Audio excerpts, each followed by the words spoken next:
We spent a day in the life of Gillian Parker, a health visitor who's based at East Oxford Health Centre. First though, we asked her what a health visitor does that's different from, say, a district nurse. A health visitor is more involved in prevention of ill health, and a community nurse or district nurse actually deals with ill health and treats it.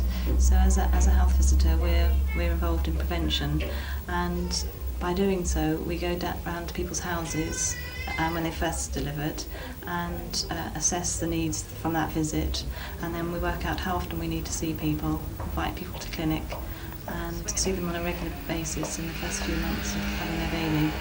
And from then onwards we assess how often we need to go and visit. The first child we saw was Adam, and Adam's 9 months old, and they're him and his mother in bed and breakfast accommodation down the Cowley Road. They've in fact been in bed and breakfast accommodation for quite a few months.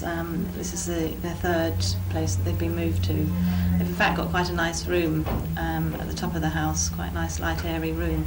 So in fact she's quite well off as bed and breakfast accommodation goes. But the problem with that house is that there's no facilities for doing the cooking in the rooms. Check to see his eye movements. It's bright, isn't it? Have you ever noticed his eye turning in, or one eye a little bit lazier than the other? Nothing like that at all. Good. She can't get to clinic. It would mean taking an afternoon off work, and she was worried about Adam not having his third triple and polio. So a lot of health visitors in East Oxford have now done a course, so we can do immunisations at home, and so I offered her that service. Oh.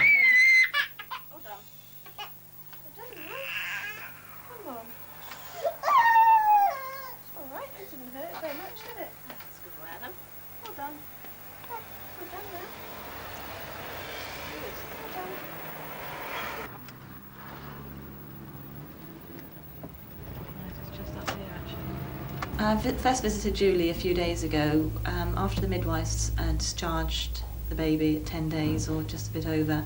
Then the health visitor takes over.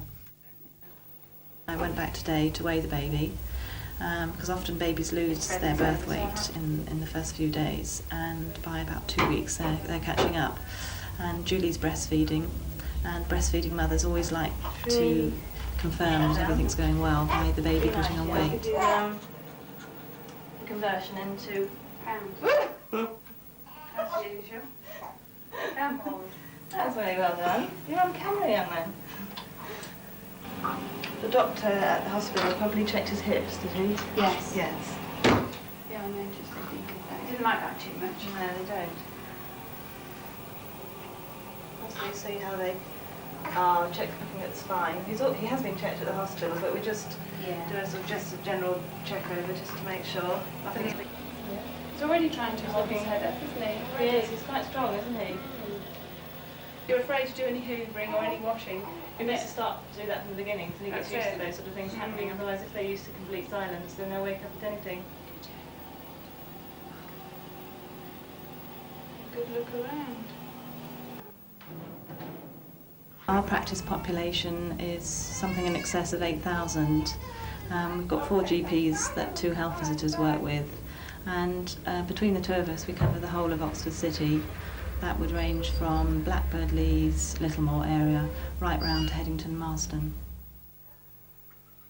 We do certain checks on babies and children. The first check is done at 2 months, then there's a check done at 8 months, 18 months and 3 years, and Nicole's 7 months, just coming up for her 8-month check.